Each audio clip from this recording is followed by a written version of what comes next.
Jangan buang cermin mata lama korang. Sebab sepanjang Julai dan Ogos, korang bawa cermin mata lama dengan minimum pembelian RM200, korang boleh dapat diskaun RM69. Lagi best, promo ni boleh start sekali dengan buy one free one.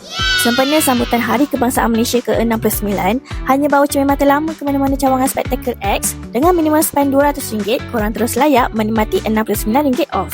Contohnya, kalau korang ambil package buy one free one, RM199 termasuk lens. Cuma tambah sikit lagi supaya jumlah pembelian mencecah RM200 dan korang boleh tebus diskaun RM69. Dapat satu lagi cermin mata lengkap dengan lens atau sunglasses secara percuma. Memang baloi kan? Selain tu, Spectacle X pun ada teknologi X-Fit AI yang akan scan bentuk muka korang dan beri skor kesesuaian setiap frame. Jadi lagi mudahlah nak pilih frame yang paling sesuai dengan wajah. Cermin mata lama yang elok akan didermakan kepada rumah anak yatim. Kalau tak ada cermin mata lama pun tak apa, korang masih boleh nikmati promo buy one free one. Jadi, tunggu apa lagi? Promosi ni hanya pada Julai dan Ogos je tau. So, jangan tunggu lama-lama. Cepat datang ke Spectacle X sekarang.